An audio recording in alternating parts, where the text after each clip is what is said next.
Do you see the blue of the Mediterranean Sea in the background of this painting? Classically trained artists like Picasso often use water to convey depth. In this case, the strong horizontal line links the seated man to the sculptured head he is contemplating.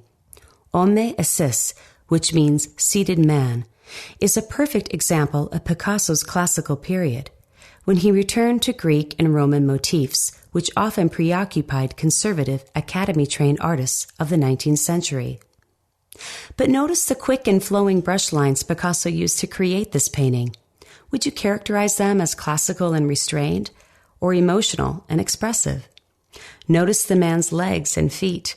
If the classical ideal was precision and symmetry, Picasso seems willing to risk distortion in the service of an immediate impression. To Picasso, creating art was a daily part of life, as natural as breathing. He once said, "I don't believe in accidents. There are only encounters in history." Rather than striving for perfection, he strove for expression. And because of the seemingly effortless way that he created in so many different styles, he is commonly noted as a quintessential modern artist. As is the case with many famous artists, Pablo Picasso's life was often as interesting as his art. In his day, Picasso was notorious as a communist, a womanizer, and an icon of modern life.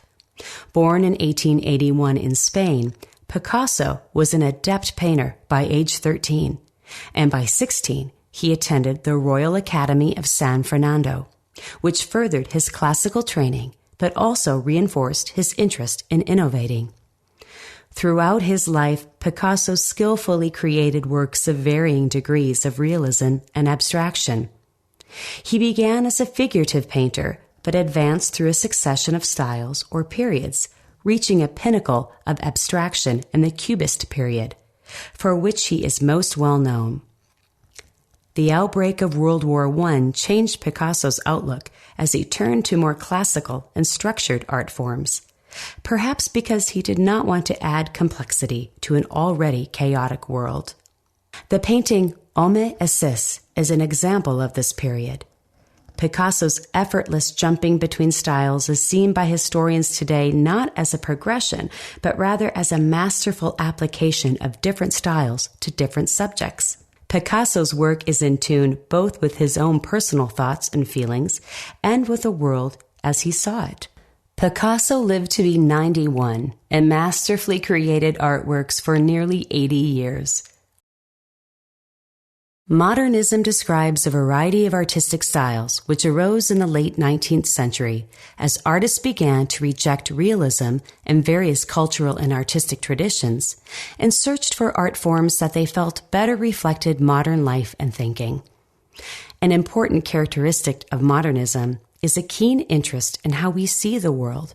For example, early modernists like the Impressionists and the Pointillists were aware that human beings don't see objects, they see reflected light. This freed them from simply copying nature and inspired them to focus on the process of perception itself. Later artistic movements like Cubism, Fauvism, and Expressionism shared this tendency to explore the mind's processes rather than to simply reproduce nature, especially since the new art of photography was superior in accomplishing that task.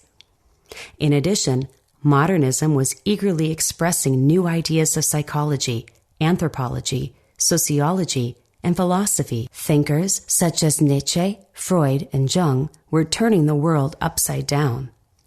Painters in the modernist period often collaborated with sculptors, poets, composers, musicians, and dancers. Working in cultural centers like Paris and New York, they created a vibrant new culture at the dawn of the 20th century.